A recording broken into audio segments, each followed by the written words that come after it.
आज हम डिस्कस करेंगे को ट्रांसलेशनल प्रोटीन टारगेटिंग। इस टॉपिक को पढ़ने से पहले आपको यह चीज क्लियर होना चाहिए कि जो प्रोटीन सिंथेसिस है यानी कि ट्रांसलेशन है वो एक सेल में दो प्लेसेस पर होता है। एक तो फ्री राइबोसोम्स से, जो एटीएस टाइप के यूकैरियोटिक सेल में फ्री राइबोसोम्स हैं, वहां से भी प्रोटीन बनते हैं। प्रोटीन बनना इज ट्रांसलेशन। हम जानते हैं राइबोसोम से लार्ज सब यूनिट, स्मॉल सब यूनिट, एमआरएनए सेगमेंट को प्रोटीन के अंदर चेंज किया जाता है, दैट इज ट्रांसलेशन। तो एक तो होता है फ्री राइबोसोम से, और दूसरा जो कि हम पिछले लेक्चर में पढ़ भी चुके हैं, दूसरा होता है जो एंडोप्लाज्मिक रेटिकुलम है, जिस पर राइबोसोम्स प्रेजेंट होते हैं, जिसके कारण वो रफ होती है, यानी रफ एंडोप्लाज्मिक रेटिकुलम। उन वाले राइबोसोम से भी प्रोटीन सिंथेसिस होती है। अब प्रोटीन टारगेटिंग या प्रोटीन सॉर्टिंग का मतलब यह है कि जितने भी प्रोटीन बनेंगे उनका टारगेट या उनकी सॉर्टिंग अपने स्पेसिफिक ऑर्गेनेलिज में होनी है। माइटोकॉन्ड्रिया के प्रोटीन है, प्लाज्मा मेम्ब्रेन के प्रोटीन है, गोल्जी बॉडीज के प्रोटीन है, खुद ईआर के प्रोटीन है, न्यूक्लियस के प्रोटीन्स हैं, और प्रोटीन तो मेनली एंजाइम्स हैं ही, सारे एंजाइम प्रोटीन है। तो उन सबको अपनी अपनी जगह पर भेजना सॉर्टिंग या टारगेटिंग है। तो वो जो भेजने का काम है वो दोनों तरह के प्रोटीन्स का होगा, वो भी जो फ्री राइबोसोम से बने हैं और वो भी जो आरईआर वाले राइबोसोम्स से बने हैं। तो राइट नाउ हम वो पढ़ेंगे, वो सभी प्रोटीन जो आरईआर वाले राइबोसोम्स से बनते हैं, उनकी टारगेटिंग का सिग्नल साथ साथ ही फिक्स हो जाता है जब वो बन रहे हैं। तो बनते बनते को ट्रांसलेशनल टारगेटिंग जो है वो केवल उन्हीं प्रोटीन्स की होगी जो आरईआर वाले राइबोसोम से बन रहे हैं, क्योंकि जो फ्री राइबोसोम से बनते हैं उनकी टारगेटिंग पोस्ट ट्रांसलेशनल होती है। ये हमने कल भी पढ़ा था।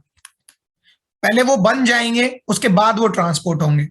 तो इस पाथवे में जो फ्री राइबोसोम्स नहीं है, यानी कि जो आरईआर बाउंड राइबोसोम्स हैं, जो ट्रांसलेशन के साथ साथ ही सॉर्ट होने लगते हैं, यानी अपने टारगेट लोकेशन पर जाने के लिए जो है मूव करने लगते हैं, उनका सीक्वेंस ये होता है कि वो सबसे पहले ईआर की मेम्ब्रेन पर तो बन रहे हैं वो प्रोटीन्स, फिर नेसेसरली वो जाते हैं ईआर के ल्यूमेन में, फिर ईआर के ल्यूमन से उन पर कुछ मॉडिफिकेशंस होती हैं, जो सब चीजें हम डिटेल में पढ़ेंगे। मॉडिफिकेशन होने के बाद वो जाते हैं गोल्जी में। गोल्जी में फिर कुछ मॉडिफिकेशंस होती हैं। खुद गोल्जी भी जो है आपका प्री है, मिड है, या ट्रांस गोल्जी है, या सिस गोल्जी है। उनमें वो जाने के बाद फिर वो पैक हो जाते हैं वेसिकल्स में। प्रोटीन्स पैक हो जाएंगे वेसिकल्स में, इन्हें सीक्रेटरी वेसिकल्स कहते हैं, और ये अलग अलग लोकेशन पर चले जाएंगे। मानो इस प्रोटीन को प्लाज्मा मेम्ब्रेन में जाना है, इनको लाइसोसोम में जाना है, इनको गोल्जी बॉडी में जाना है, खुद हालांकि रिटेन हो जाएंगे, या इन्हें ईआर में जाना है, या पेरोक्सिसोम्स में जाना है। तो ज्यादातर जो आपके मेम्ब्रेन बाउंड ऑर्गेनेली है, जैसे प्लाज्मा मेम्ब्रेन, जैसे लाइसोसोम, माइटोकॉन्ड्रिया या क्लोरोप्लास्ट के अलावा, उन सबके प्रोटीन ऐसे ही जाते हैं। कुछ प्रोटीन जो इंटीग्रल प्रोटीन्स हैं, देखो प्लाज्मा मेम्ब्रेन में भी कई तरह के प्रोटीन है। एक तो एक्सट्रिंसिक प्रोटीन जो प्लाज्मा मेम्ब्रेन के सरफेस पर होते हैं, चाहे बाहर वाले सरफेस पर चाहे अंदर वाले सरफेस पर। दूसरी तरह के प्रोटीन होते हैं प्लाज्मा मेम्ब्रेन के इंटीग्रल प्रोटीन्स। हम जो प्लाज्मा मेम्ब्रेन का कंपोजिशन पढ़ते हैं तो उसमें पढ़ते हैं पेरिफेरल प्रोटीन, इंट्रिंसिक प्रोटीन और लिपिड लिंक प्रोटीन्स। तो ये जो इंटीग्रल प्रोटीन है प्लाज्मा मेम्ब्रेन के, ये भी बनते तो यहां ही है, कहां पर? एंडोप्लाज्मिक रेटिकुलम में ही। लेकिन उनका केस क्या होता है कि वो बन तो ईआर मेम्ब्रेन पर ही रहे हैं, यानी रफ एंडोप्लाज्मिक रेटिकुलम पर ही बन रहे हैं, लेकिन वो तुरंत प्लाज्मा मेम्ब्रेन में नहीं जाते, वो अभी गोल्जी के थ्रू ही आएंगे, लेकिन वो ईआर के ल्यूमेन में नहीं, वो केवल ईआर की मेम्ब्रेन में रहेंगे। फिर वो गोल्जी में जाएंगे, और फिर वो वही सीक्रेटरी वेसिकल्स फॉर्म में अपनी अपनी target location, for example target location है प्लाज्मा मेम्ब्रेन के इंट्रिंसिक प्रोटीन। तो एक नॉर्मल प्रोटीन में पहले तो हमें प्रोटीन्स को ही सॉर्टिंग करनी है कि फ्री राइबोसोम वाले प्रोटीन तो इस सिस्टम को अडॉप्ट ही नहीं करते, इसे एंडोमेम्ब्रेन सिस्टम कहते हैं, कि सारे प्रोटीन पहले ईआर में जाएं, फिर गोल्जी में जाएं, फिर उसके बाद वेसिकल्स फॉर्म में अपनी अपनी टारगेट लोकेशन पर जाएं। ये जो एंडोमेम्ब्रेन सिस्टम है, इसको केवल और केवल वही प्रोटीन फॉलो करते हैं जो आरईआर से बने हैं, रफ एंडोप्लाज्मिक रेटिकुलम के राइबोसोम्स के। वो प्रोटीन जो फ्री राइबोसोम से बने हैं ना, वो तो इस मैकेनिज्म को फॉलो ही नहीं करते। वो तो डायरेक्ट फ्री राइबोसोम से बना प्रोटीन डायरेक्ट पोस्ट ट्रांसलेशन बनने के बाद अपनी टारगेट लोकेशन पर चला जाता है अपने आप, बिना किसी सीक्रेटरी वेसिकल के। जैसे माइटोकॉन्ड्रिया के जो प्रोटीन होते हैं ना, वो अपने आप बनकर आ जाते हैं, उन्हें ईआर गोल्जी सिस्टम की जरूरत नहीं है। लेकिन ईआर गोल्जी वाले सिस्टम में भी दो प्रोबेबिलिटीज हैं। इंटीग्रल प्रोटीन्स को छोड़कर बाकी सभी प्रोटीन, मानो कोई एक्सट्रिंसिक प्रोटीन है जिसका फेस बाहर की तरफ है, अब वो प्रोटीन पहले ईआर पर बनकर ईआर के ल्यूमन में गया होगा, फिर वो गोल्जी पर गया होगा, फिर गोल्जी से वो अपने आप प्लाज्मा मेम्ब्रेन के सरफेस पर गया होगा, ना कि इंट्रिंसिक। सिमिलरली लाइसोसोम का कोई प्रोटीन है, मानो जो लाइसोसोम के अंदर है, एक्स प्रोटीन है जो लाइसोसोम के अंदर है, तो वो भी कैसे गया होगा कि वो ईआर की मेम्ब्रेन पर बना, और बनने के बाद नहीं, बनते बनते ही वो ईआर के ल्यूमन में आया, ल्यूमन से वो गोल्जी में गया, और गोल्जी से वो लाइसोसोम के अंदर गया। लेकिन लाइसोसोम के मेम्ब्रेन प्रोटीन जो लाइसोसोम की मेम्ब्रेन में है, प्लाज्मा मेम्ब्रेन के इंटीग्रल प्रोटीन जो प्लाज्मा मेम्ब्रेन के अंदर है, पेरोक्सिसोम्स के इंटीग्रल प्रोटीन यानी सारे मेम्ब्रेन प्रोटीन्स ल्यूमन में नहीं जाते, वो ईआर से ईआर की मेम्ब्रेन तक जाते हैं। ईआर की मेम्ब्रेन पर जब वो आ गए तो फिर वो मेम्ब्रेन से गोल्जी में जाएंगे, और फिर गोल्जी से जाकर प्लाज्मा मेम्ब्रेन या जो भी मेम्ब्रेन में उन्हें जाना है वहां पर जाएंगे। तो नॉर्मल प्रोटीन्स के लिए और मेम्ब्रेन प्रोटीन्स के लिए एक मेजर डिफरेंस ये है कि ईआर के ल्यूमन में जाएंगे नॉर्मल प्रोटीन्स, और जो मेम्ब्रेनस प्रोटीन्स हैं वो ईआर की मेम्ब्रेन में ही रेजिडेंट रहेंगे, टेम्परेरी रेजिडेंट, वहां अपना कुछ दिन के लिए घर बनाएंगे कुछ टाइम के लिए, फिर उसके बाद गोल्जी में जाएंगे। तो गोल्जी में जाने का मेथड दो है, एक ल्यूमन से और एक खुद ईआर की मेम्ब्रेन से। ये बात रही उन प्रोटीन्स की जो आर से बन रहे थे। कुछ फ्री राइबोसोम से बनने वाले प्रोटीन भी खुद ईआर में आते हैं, तो उनका कंसेप्ट अलग है, वो एज ए ट्रांसलोकोन आएंगे, उन दोनों पर अभी हम बात करेंगे। तो हमारी जो प्रोबेबिलिटी थी ये थी कि हम सीक्रेटरी या को ट्रांसलेशन प्रोटीन टारगेटिंग पढ़ेंगे, यानी वो प्रोटीन टारगेटिंग जहां प्रोटीन बनते बनते ही अपनी टारगेट लोकेशन पर जाने के लिए रेडी हो जाता है। तो सबसे पहली target location rough endoplasmic reticulum पर बनने वाले प्रोटीन्स की ऑलवेज एंड ऑलवेज होती है ईआर, या तो ईआर का ल्यूमन मोस्ट कॉमनली, या ईआर की मेम्ब्रेन। तो इसको हम डायग्रामेटिकली एक बार रिप्रेजेंट करते हैं। हम फ्री राइबोसोम्स वाले की बात नहीं कर रहे, ये ईआर का ल्यूमन है, ये ईआर की मेम्ब्रेन है, और यहां राइबोसोम्स हैं। तो यहां एक प्रोटीन बनने लग रहा है, अभी बनते बनते ही ये या तो ईआर की मेम्ब्रेन में सेटअप हो सकता है परमानेंट, या ये ईआर के ल्यूमन के अंदर सेटअप हो सकता है। इसे हम कहते हैं को ट्रांसलेशनल प्रोटीन सॉर्टिंग। हमेशा याद रखिएगा, जरूरी नहीं है ये मेम्ब्रेन वाला प्रोटीन मेम्ब्रेन में ही रहेगा, या ये ल्यूमन वाला प्रोटीन ल्यूमन में ही रहेगा। ये प्रोटीन बनकर अपने अपने टारगेट लोकेशन पर जाएंगे वाया गोल्जी। ईआर तो पहले गोल्जी को ही देगा, फिर खुद ईआर के प्रोटीन गोल्जी वापस भी दे सकता है जो ईआर में ही रहने वाले हैं परमानेंट, और जो आगे जाने वाले हैं उनको सीक्रेटरी वेसिकल्स की फॉर्म में गोल्जी आगे भेज देगा। So let's we are now discuss the co translational protein sorting, that is the actual transport of the protein which proteins which are synthesizing by the rough endoplasmic reticulum ribosomes and they are transporting co-translationally, बनते बनते वो target होते हैं। तो ये हम अभी discuss करेंगे।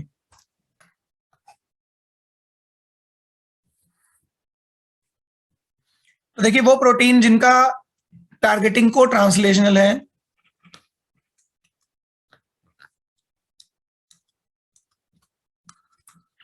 उनको ईआर के ल्यूमन में जाना है या उनको ईआर में जाना है। हमने कल पढ़ा था कि सिग्नल सीक्वेंस होते हैं। सिग्नल सीक्वेंस एक चीज है जो खुद पेप्टाइड पर होती है। पेप्टाइड इसलिए कह रहे हैं क्योंकि यहां को ट्रांसलेशन है तो अभी प्रोटीन बना नहीं है। बनते हुए पेप्टाइड पर राइबोसोम से, राइबोसोम से प्रोटीन बन रहा है, हमेशा एन टर्मिनल पहले बनता है, पीछे अभी मैं सी टर्मिनल नहीं लिख सकता क्योंकि अभी प्रोटीन बनना कंप्लीट नहीं हुआ है। तो एन टर्मिनल की तरफ, मोस्ट प्रोबेबली एन टर्मिनल की तरफ ही कुछ अमाइनो एसिड जो है लगभग 15 से लेकर 60 अमाइनो एसिड तक लॉन्ग एक स्ट्रेच होता है, एक टुकड़ा होता है। यह टुकड़ा सिग्नल सीक्वेंस का काम करता है। जैसा इसका सिग्नल सीक्वेंस होगा वैसी इसकी टारगेटिंग होगी। जैसे हर शहर के अलग पिन कोड होते हैं, ऐसे ही हर ऑर्गेनेली के अपने अपने अलग सिग्नल सीक्वेंस हैं। राइट नाउ प्रोटीन को ईआर में ही आना है। को ट्रांसलेशन प्रोटीन टारगेटिंग में हम जानते हैं कि इस प्रोटीन को ईआर में ही आना है, चाहे मेम्ब्रेन में आना हो और चाहे ल्यूमन में जाना हो। तो चाहे सोल्यूबल प्रोटीन हो, चाहे सीक्रेटरी प्रोटीन हो, कैसे भी प्रोटीन्स हो, चाहे इंटीग्रल प्रोटीन्स हो या नॉर्मल प्रोटीन हो, सभी को ईआर के अंदर तो आना ही आना है। तो ईआर एक सिटी है, यानी इस सिटी में इस लेटर को डिलीवर करना है। तो ईआर का जो सिग्नल सीक्वेंस होता है वो यूजुअली 6 अमाइनो एसिड लॉन्ग होता है। 6 नॉन पोलर अमाइनो एसिड्स का रिपीट होता है और मैक्सिमम ल्यूसिन होता है। Leucine leucine leucine leucine leucine and leucine. इसके इस तरफ अमाइनो एसिड्स, इसके इस तरफ अमाइनो एसिड। तो यहां एक छोटा सा स्ट्रेच है जो मोर कॉमनली बिल्कुल एंड टर्मिनल के पास होता है। इस सिग्नल सीक्वेंस पर जहां एल एल एल होगा, ये रिकॉग्नाइज करेगा कि हाँ इस प्रोटीन को, इस बनते हुए प्रोटीन को ईआर में ही जाना है। देखो अभी तो कोड ट्रांसलेशन हम पढ़ रहे हैं, कभी कभी ईआर एक एक्सेप्शन है। माइटोकॉन्ड्रिया में कभी भी वो प्रोटीन नहीं आते जो आरईआर पर बन रहे हैं। माइटोकॉन्ड्रिया में हमेशा वही प्रोटीन आते हैं जो फ्री राइबोसोम से बन रहे थे। क्लोरोप्लास्ट में हमेशा वही प्रोटीन्स आते हैं जो फ्री राइबोसोम से बन रहे थे। न्यूक्लियस में हमेशा वही प्रोटीन आते हैं जो फ्री राइबोसोम्स से बन रहे थे। लेकिन प्लाज्मा मेम्ब्रेन पर, गोल्जी पर और ईआर पर या लाइसोसोम्स पर हमेशा उनके जो प्रोटीन होते हैं ना, जो प्लाज्मा मेम्ब्रेन के प्रोटीन होंगे, जो गोल्जी के होंगे, जो ईआर के होंगे खुद, और जो लाइसोसोम के होंगे, वो इन राइबोसोम से बनते हैं, रफ एंडोप्लाज्मिक वाले से। लेकिन ईआर एक ऐसा एक्सेप्शन है, ईआर में कुछ प्रोटीन फ्री राइबोसोम से बनकर भी आ जाते हैं। तो चाहे फ्री राइबोसोम से प्रोटीन बनकर आए, जो हम बाद में डिस्कस करेंगे, और चाहे ये मेथड जो अभी हम डिस्कस कर रहे हैं कि आरईआर से प्रोटीन बनकर आए, आरईआर से बनने वाले सारे प्रोटीन तो 100% ईआर में जाते ही जाते हैं पहले। चाहे वो प्रोटीन प्लाज्मा मेम्ब्रेन का ही क्यों ना हो, वो पहले ईआर में जाएगा, फिर वो गोल्जी में जाएगा, फिर वो प्लाज्मा मेम्ब्रेन में जाएगा।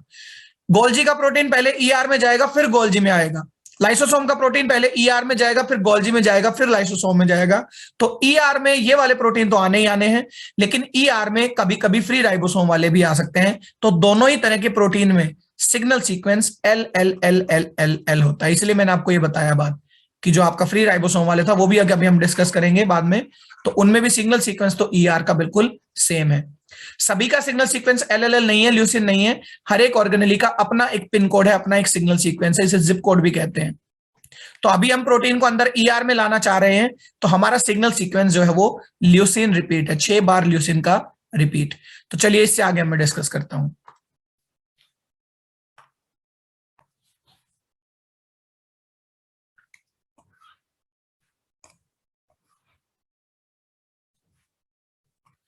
तो ये है ईआर का ल्यूमन और ये membrane,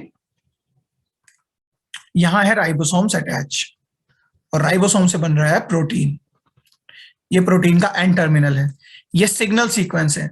signal sequence most probably बिल्कुल एन टर्मिनल के पास होता है, लेकिन कभी कभी ये इंटरनली भी हो सकता है। ये यहां भी हो सकता था कहीं बीच में, और रेयरली जैसे कुछ स्पेशल केसेस में, पेरोक्सिसोम्स के केसेस में कभी कभी सिग्नल सीक्वेंस सी टर्मिनल की तरफ भी होता है। तो वो तो रेयर केसेस हैं, जो मोस्ट कॉमन केस है वही हम डिस्कस करेंगे कि सिग्नल सीक्वेंस है बिल्कुल एन टर्मिनल के पास। खासियत भी मैंने बता दी कि लगभग 15 से लेकर 60 तक होता है, तो ये लगभग 15 अमीनो एसिड लॉन्ग है और L L L L repeat है। इससे पता चल गया इस प्रोटीन को, बनते हुए प्रोटीन को, कि भाई आपको ईआर में ही जाना है, क्योंकि अगर इस पर सिग्नल सीक्वेंस नहीं होता तो ये अंदर नहीं जाता। अगर इस पर सिग्नल सीक्वेंस कहीं और जाने का होता तो ये कहीं और चला जाता। तो क्योंकि सभी आरईआर से बनने वाले प्रोटीन्स को ईआर में ही आना है पहले, ठीक है, चाहे वो प्लाज्मा मेम्ब्रेन में जाए पर वो बाद में जाएंगे, तो उनके लिए सिग्नल सीक्वेंस यहां पर फिक्स हो गया। एक चीज कि सिग्नल सीक्वेंस है। अब इस सिग्नल सीक्वेंस को रिकॉग्नाइज करता है एक बायोमोलिक्यूल जिसका नाम है एसआरपी बायोमोलिक्यूल।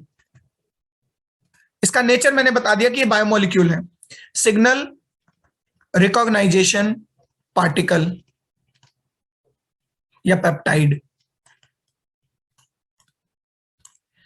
एक और पेप्टाइड नहीं लिखना चाहिए, सिर्फ पार्टिकल लिखना चाहिए, क्योंकि मेनली ये प्रोटीन और आरएनए दोनों से बना है। अब एक मॉलिक्यूल है एसआरपी अलग से साइटोप्लाज्म में, सिग्नल रिकॉग्नाइजेशन पार्टिकल। इसका काम है कि ये सिग्नल को रिकॉग्नाइज करे, किसको? सिग्नल सीक्वेंस को। तो एसआरपी बाइंड करेगा सिग्नल सीक्वेंस के साथ, और भी जगह पर वो बाइंड करेगा। मैं इंडिविजुअली में बात करता हूं एसआरपी के बारे में, थोड़ा सा आउट ऑफ द टॉपिक है तो टॉपिक का हिस्सा, लेकिन अब इस पाथवे से हम दूर जाकर एसआरपी की बात करते हैं। इंडिविजुअली एसआरपी क्या है? एसआरपी एक मॉलिक्यूल है, एक बायोमॉलिक्यूल है जो आरएनए प्लस प्रोटीन दो चीजों से बना है। आरएनए का उस पर बेस है, 7s आरएनए है, ये 7SLSC आरएनए इसे कहते हैं हम। इस आरएनए पर 6 प्रोटीन्स अटैच हैं। इस पर टोटल 6 प्रोटीन अटैच होते हैं अलग अलग मॉलिक्यूलर वेट के। जैसे कि इसको हम लिखेंगे protein 09, protein 14, protein 19, protein 54, protein 68 और प्रोटीन 72। इस पर 6 प्रोटीन अटैच है, 4, 5, 6। इनका सीक्वेंस हमें याद रखने की जरूरत नहीं है, ऑल्दो यहां पर 54 होता है कुछ यहां पर। तो एक आरएनए और 6 प्रोटीन्स, यानी टोटल 7 जो है यूनिट से मिलकर एक पर्टिकुलर बायोमोलिक्यूल बना है एसआरपी, सिग्नल रिकॉग्नाइजेशन पार्टिकल।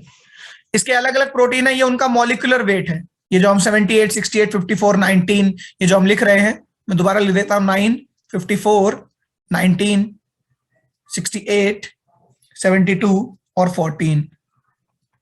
तो ये उन प्रोटीन्स के मॉलिक्यूलर वेट हैं। इन 6 प्रोटीन से और एक आरएनए से मिलकर एसआरपी बना है। एसआरपी मॉलिक्यूल टोटल 3 प्लेसेस पर बाइंड करेगा। एसआरपी एक तरफ तो बाइंड करेगा राइबोसोम्स से, एक तरफ एसआरपी बाइंड करेगा सिग्नल सीक्वेंस से, और एक तरफ बाइंड करेगा अपने खुद के रिसेप्टर से।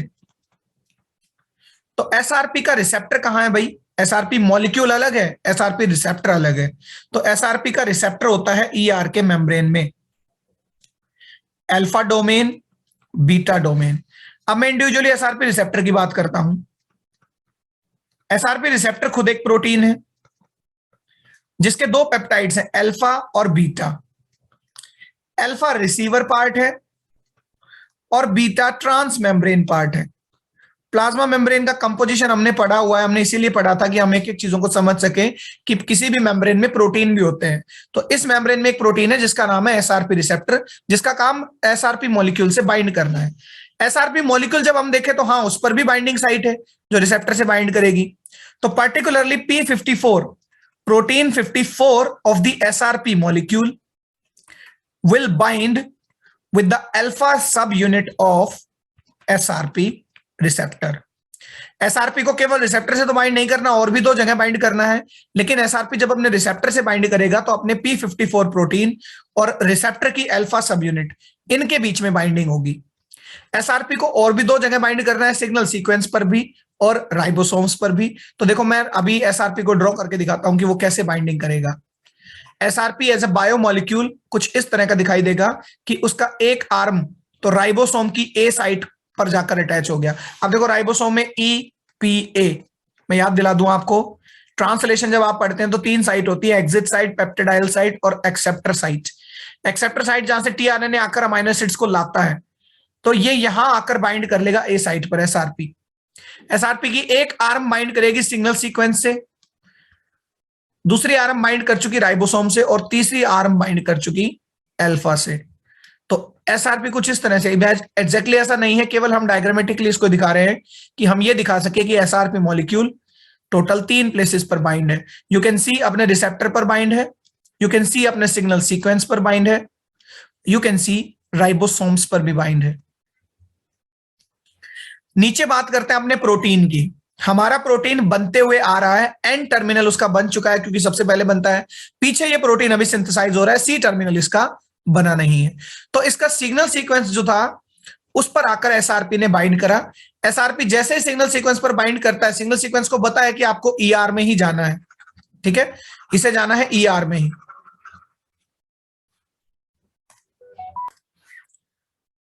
इधर जो है कंटिन्यू करते हैं। अब देखिए प्रोटीन के पास सिग्नल भी है, एसआरपी मॉलिक्यूल जिसने उसको रिकॉग्नाइज कर लिया वो उसको आगे ले जाने में मदद भी करेगा। तो फाइनली ईआर मेम्ब्रेन में एक चैनल होते हैं जिन्हें हम ट्रांसलोकॉन्स चैनल कहते हैं। देखिए ये एक ट्रांसलोकॉन है, ये एक ट्रांसपोर्टर है जो यूजुअली क्लोज है। पहले तो इस ट्रांसलोकॉन पर मैं बात करता हूं कि जो ईआर मेम्ब्रेन का ये ट्रांसलोकॉन है, मैंने बताया था कि ईआर के पास दोनों प्रोबेबिलिटी है। मैक्सिमम प्रोबेबिलिटी तो क्या है कि ईआर की ही राइबोसोम, जो ईआर पर जो राइबोसोम है जो इसको रफ बनाते हैं, उन राइबोसोम से बनने वाले प्रोटीन तो इसके अंदर आते ही आते हैं 100%। वो सभी प्रोटीन जो आरईआर वाले राइबोसोम से बनते हैं, चाहे वो प्लाज्मा मेम्ब्रेन के लिए बने, चाहे वो गोल्जी के लिए बने, चाहे वो लाइसोसोम्स के लिए बने, वो सब ईआर में आएंगे ही आएंगे, यानी वो प्रोटीन इस चैनल से ही आएंगे अंदर। एक चीज, वो प्रोटीन्स भी जो फ्री राइबोसोम से बने हैं, क्योंकि ईआर फ्री राइबोसोम वाले को भी एक्सेप्ट करती है, वो भी इसी ट्रांसलोकॉन से अंदर आएंगे। तो ये एक तरह का ट्रांसपोर्टर है जो प्रोटीन को अंदर लाने का काम करता है। इसका नाम होता है SEC61।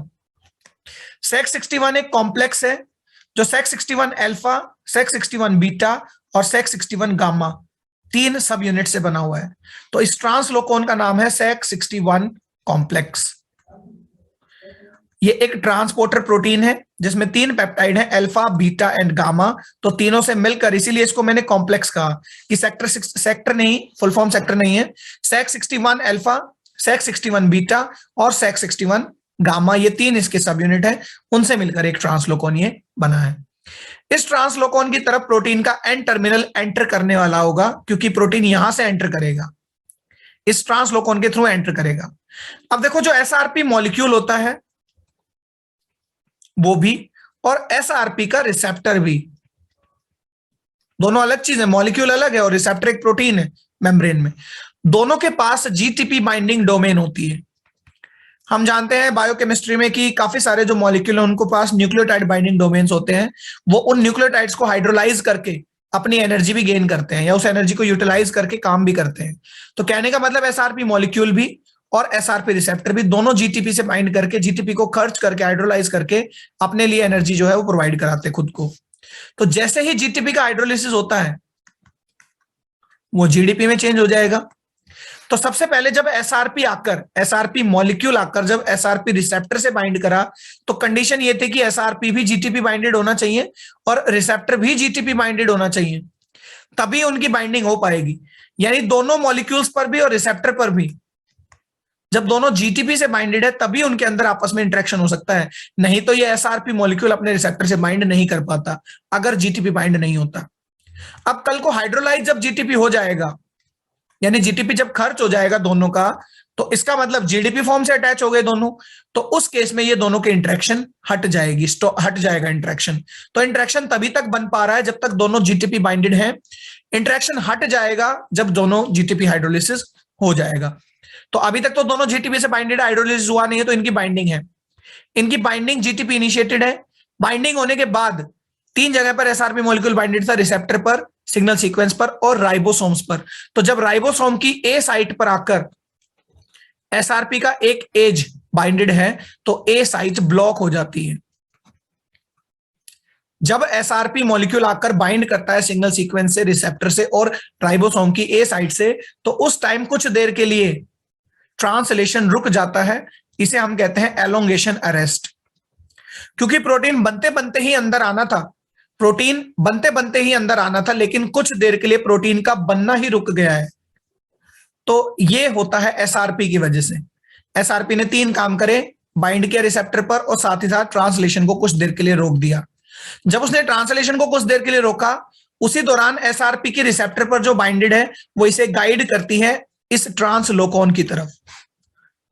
यानी ये जो एन टर्मिनल है ये इधर आएगा कि आप जाइए सेक 61 के अंदर आप एंटर कीजिए। सेक 61 तो क्लोज है, सेक 61 को ओपन करने के लिए जीटीपी का हाइड्रोलिसिस करना पड़ता है। क्या जीटीपी है एसआरपी के पास? बिल्कुल है। क्या रिसेप्टर के पास जीटीपी है? बिल्कुल है। तो अब होता है जीटीपी हाइड्रोलिसिस और ये चैनल ओपन हो जाता है। ये अभी तक क्लोज इसलिए था क्योंकि जो कैल्शियम आयंस होते हैं ईआर में, वो कैल्शियम आयन अपने आप बाहर ना जा सके, क्योंकि कैल्शियम बाहर साइटोप्लाज्म में अगर चले गए तो आप जानते हैं कि सेल रिलैक्स नहीं रहती, सेल कॉन्ट्रैक्शन में चली जाती है या और भी सेवरल पाथवेज को जो एक्टिवेट कर सकती है। तो कैल्शियम रेगुलेटेड रहे, इसीलिए ये चैनल बंद था। लेकिन जीटीपी हाइड्रोलिसिस के लिए कुछ देर के लिए चैनल खुल गया और ये ओपन हो गया। यानी अब ये यहां से ओपन होगा, मैं इसे ओपन दिखाता हूं, वेट।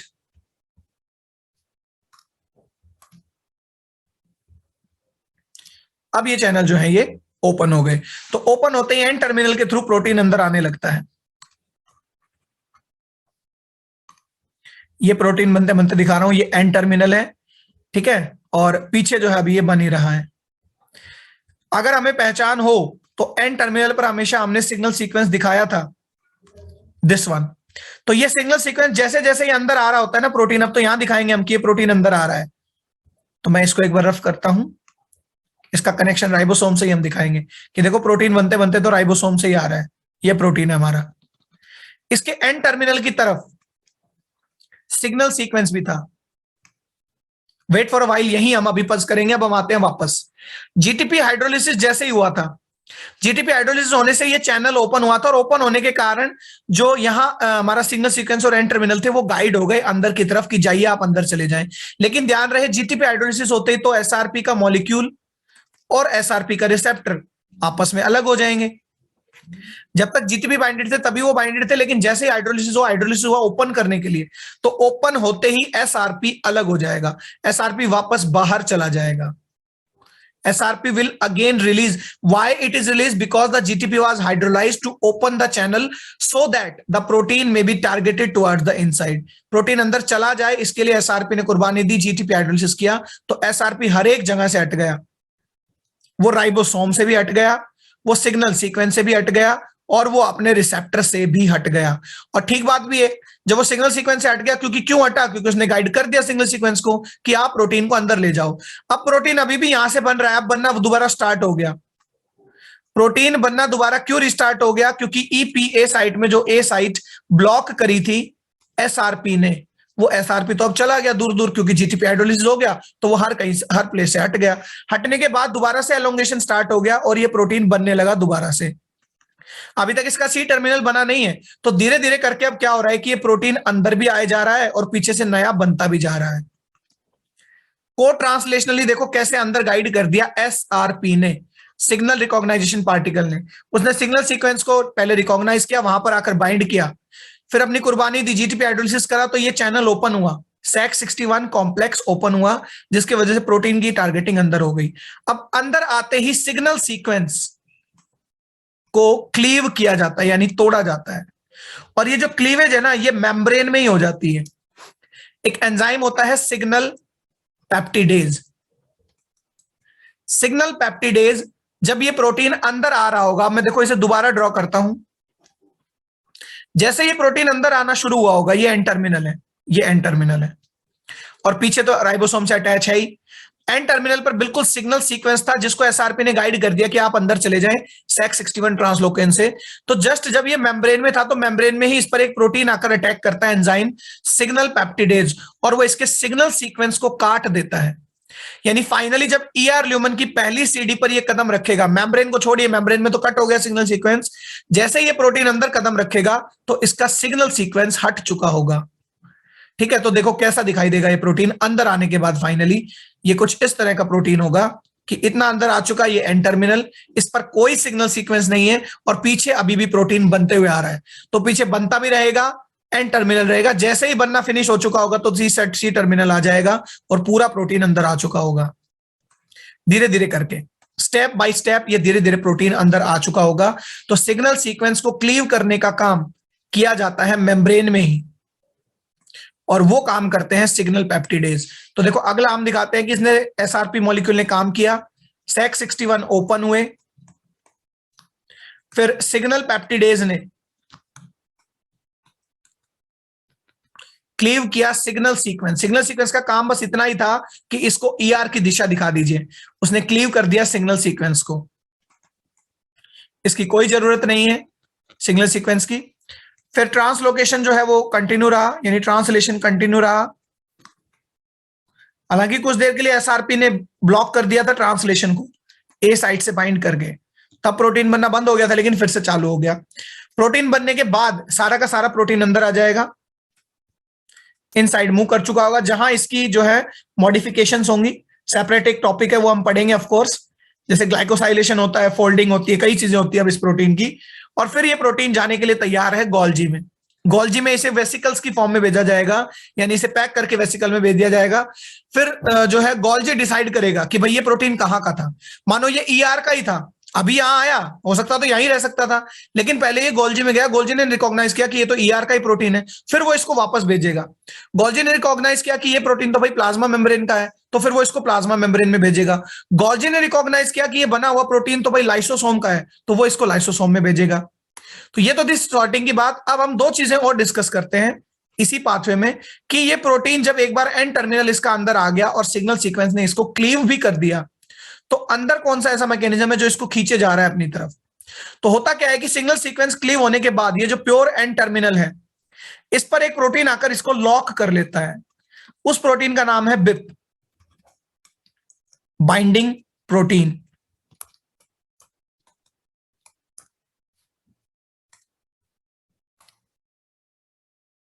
BIP प्रोटीन ने इस पर आकर बाइंड कर लिया।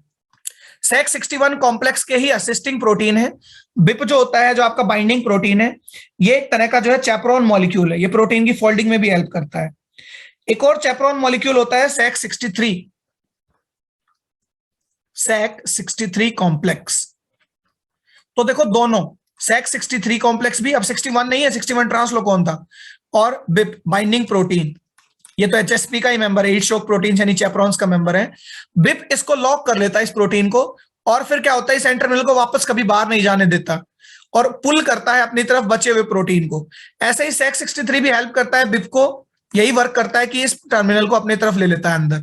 तो धीरे धीरे देखो क्या होगा, मैं अभी एक स्ट्रक्चर बनाकर दिखाता हूं कि कुछ किस तरह की ऑर्गेनाइजेशन दिखेगी, कि एन टर्मिनल की तरफ से वही सारा काम हो रहा है जो ऑलरेडी हम पढ़ चुके, प्रोटीन आना शुरू होता है।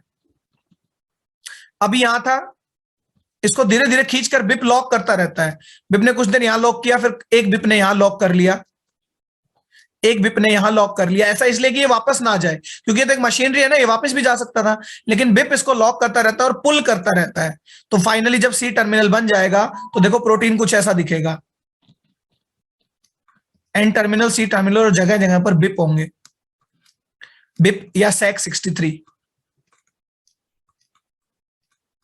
तो बिप ने, बाइंडिंग प्रोटीन ने और SEC63 ने इनको पुल करने का काम किया, अपनी तरफ पुल करने का।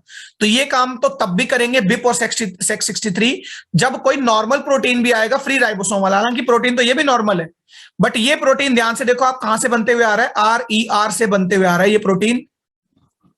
एक मैकेनिज्म तो यही हुआ। दूसरा मैकेनिज्म, जब फ्री राइबोसोम से भी बनते हुए आए, क्योंकि ER पर दोनों तरह के प्रोटीन आते हैं, वो प्रोटीन ऑलरेडी बना बनाया आएगा। आप जानते हैं फ्री राइबोसोम वाले प्रोटीन पोस्ट ट्रांसलेशनली आते हैं बनने के बाद, वो भी जब अंदर आता है ना तो उसको भी बिप और SEC63 खींचते हैं अपनी तरफ। तो ये ER का मैकेनिज्म है कि वो कैसे को ट्रांसलेशनल प्रोटीन्स को जो RER पर बन रहे हैं उनको अपने अंदर लेती है या उनकी टारगेटिंग होती है। क्या सिग्नल सीक्वेंस है, क्या SRP है, इंडिविजुअली SRP मॉलिक्यूल क्या है, SRP रिसेप्टर है। GTP हाइड्रोलिसिस होने पर दोनों अनवाइंड हो जाते हैं, एन टर्मिनल को अंदर गाइड कर दिया जाता है, चैनल SEC61 ओपन हो जाता है जो खुद अल्फा बीटा गामा 3 कॉम्प्लेक्स से बना है, अंदर की तरफ प्रोटीन टारगेट होने लगते हैं, सिग्नल सीक्वेंस काट दिया जाता है मेम्ब्रेन में ही, यानी प्रोटीन अंदर ल्यूमन में कदम रखने से पहले ही उसका सिग्नल सीक्वेंस हट चुका है, और एन से लेकर सी टर्मिनल ऐसे हमेशा प्रोटीन अंदर आता है। तो जैसे यहां बन चुका होगा उसका सी टर्मिनल बन जाएगा। सो दिस इज को translation modification in the ER और टारगेटिंग इन दी। देखिए क्विकली अगर समराइज करें उस पाथवे को, तो RER पर बनने वाले प्रोटीन्स के एन टर्मिनल पर सिग्नल सीक्वेंस होते हैं। सिग्नल सीक्वेंस को रिकॉग्नाइज करता है SRP,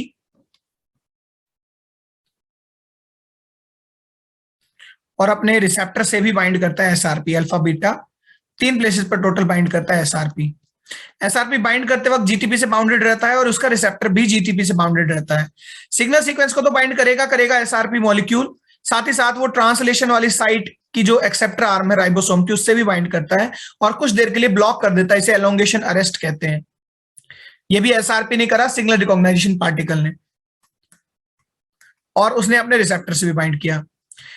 जो रिसेप्टर होता है वो गाइड करता है एन टर्मिनल को ट्रांसलोकोन SEC61 की तरफ, लेकिन SEC61 क्लोज है अभी, तो GTP हाइड्रोलाइज करा देते हैं SRP मॉलिक्यूल भी और रिसेप्टर भी, फिर फाइनली दोनों GDP बाउंड हो जाएंगे क्योंकि उन्होंने हाइड्रोलाइज करा दिया। GDP बाउंड SRP रिसेप्टर और SRP मॉलिक्यूल दोनों बाइंड नहीं रह सकते क्योंकि अब उनका GTP हाइड्रोलिसिस हो चुका, तो SRP वापस चले जाता है। वापस चले जाने पर ए साइट फिर से खुल जाएगी, गाइडिंग उसकी ऑलरेडी हो ही चुकी और ये चैनल ओपन हो जाता है। तो एन टर्मिनल की तरफ से अभी भी सिग्नल सीक्वेंस बाइंड है, मेम्ब्रेन तक प्रोटीन अंदर आने लगता है। अब ये प्रोटीन जो एन टर्मिनल पहले बाहर था उसको डायरेक्शन मिल गई, चैनल ओपन हो गया।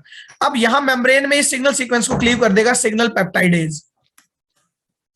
सिग्नल पेप्टाइडेज ने इसको क्लीव कर दिया, तो एन टर्मिनल की तरफ से सिग्नल सीक्वेंस हटने के बाद अब प्रोटीन फाइनली अंदर आने लगता है और बाहर बस उसका सी टर्मिनल बनने का इंतजार हो रहा है, क्योंकि को ट्रांसलेशन है, साथ साथ प्रोटीन बन भी रहा है और अंदर भी आ रहा है। अंदर आने को, पुल करने को, इसको काम बिप बाइंडिंग प्रोटीन और SEC63 कॉम्प्लेक्स करते हैं। बिप भी एक प्रोटीन, एक चैपरॉन प्रोटीन है जो प्रोटीन की फोल्डिंग करता है। हालांकि यहां पर वो उसे मिस फोल्ड होने से बचा रहा है कि ये प्रोटीन अंदर आते आते अपने आप मिस फोल्डेड ना हो जाए, इसलिए बिप फिलहाल जो है अनफोल्डिंग का काम कर रहा है या प्रोटीन को स्टेबिलिटी दे रहा है। बिप खुद एक एटीपीएज है। बिप को काम करने के लिए एटीपी हाइड्रोलाइज करना पड़ता है, यानी एटीपी को खर्च करना पड़ता है। बिप खुद एक एटीपीएज है, यानी उसको वर्किंग के लिए हमेशा एटीपी जो है वो खर्च करने पड़ेंगे, यानी एक्टिव ट्रांसपोर्ट होगा, एनर्जी खर्च होगी। तो बिप वेरियस प्लेसेस पर जो प्रोटीन अंदर आते जा रहा है, अगर और इसको इंसर्ट दिखाएं अंदर की तरफ, तो एन टर्मिनल की तरफ से आया, कोई सिग्नल सीक्वेंस अब इस पर है नहीं क्योंकि वो क्लीव किया जा चुका है। तो इस प्रोटीन को जो है मिसफोल्ड होने से बचा रहा है और बिप वेरियस प्लेसेस पर, ये भी बिप है, ये भी बिप है, वो बाइंड कर रहा है और पुलिंग कर रहा है इस प्रोटीन की। तो बिप जो है खुद एटीपीएस की तरह वो बिहेव करता है। तो सिमिलरली ऐसे जो आरईआर के प्रोटीन है वो अंदर की तरफ आते रहते हैं और यहां फिर मॉडिफिकेशन होने के बाद वो गोल्जी में जाएंगे। इस टॉपिक में कुछ एडिशनल इंफॉर्मेशन मैं आपको बता दूं कि जो एसआरपी मॉलिक्यूल है वो फाइनली जब एक 7s आरएनए है उसमें और कुछ 6 प्रोटीन्स हैं, उससे मिलने के बाद वो 11s आरएनए पार्टिकल बनाता है। तो जो एसआरपी मॉलिक्यूल है उसको हम बेसिकली कहते हैं कि एक राइबो प्रोटीन है जिसमें आरएनए है और प्रोटीन है। तो एसआरपी मॉलिक्यूल का ये बायोकेमिकल नेचर हमने डिस्कस भी किया था कि 6 प्रोटीन होते हैं इंडिविजुअली इसमें और एक इसके अंदर क्या होता है, आरएनए होता है। जो सेक्स61 ट्रांसलोकोन है वो एक कॉम्प्लेक्स है जो बना हुआ है सेक्स61 अल्फा, सेक्स61 बीटा और सेक्स61 गामा से मिलकर। जब बाइंडिंग होती है मॉलिक्यूल की और रिसेप्टर की तो बेसिकली एसआरपी का 54 जो प्रोटीन है, किलो डाल्टन प्रोटीन है, वो कंपोनेंट और रिसेप्टर का अल्फा जो सब यूनिट है जो ये है, ये बाइंड करते हैं आपस में। तो स्पेसिफिकली प्रोटीन्स में से भी, उन 6 प्रोटीन्स में से भी जो P54 है वो बाइंड करता है किसके साथ, जो है अल्फा सब यूनिट ऑफ द रिसेप्टर के साथ। ये जो आरएनए होता है 7s आरएनए, इसमें 300 न्यूक्लियोटाइड होते हैं टोटल। यानी एसआरपी मॉलिक्यूल का जो फ्रेमवर्क है, जो मेन आरएनए है, ये टोटल 300 न्यूक्लियोटाइड्स से बना हुआ है और वो न्यूक्लियोटाइड आरएनए के न्यूक्लियोटाइड्स हैं, यानी थाइमिन नहीं होगा उसमें, यूरेसिल होगा। तो टोटल 300 न्यूक्लियोटाइड्स जो है वो लेंथ है एसआरपी के आरएनए की। सेक्स61 को हेल्प करता है एक protein TRAM, tram. Tram protein होता है ट्रांसलोकेटिंग चेन असिस्टिंग मेम्ब्रेन प्रोटीन। तो ट्रैम भी एक एडिशनल प्रोटीन है जो सेक्स61 कॉम्प्लेक्स को जो है एडिशनली हेल्प करता है, ठीक है, उसके ट्रांसलोकेशन में। ट्रांसलोकेशन किसका हो रहा है, चेन का हो रहा है। जो ये चेन अंदर आ रही है इस ट्रांसलोकोन से, सेक्स61 ट्रांसलोकोन से, तो इसकी हेल्प करता है एक और प्रोटीन जो ER के ल्यूमन में है, that is tram. Sorry, lumen नहीं, ER के मेम्ब्रेन में है, ट्रांसलोकेटिंग चेन असिस्टिंग मेम्ब्रेन प्रोटीन। तो ये कुछ एडिशनल इंफॉर्मेशन थी इसी के बारे में। पाथवे ऑलरेडी हम पढ़ ही चुके हैं। So this was the pathway of the transport of proteins from RER to the lumen.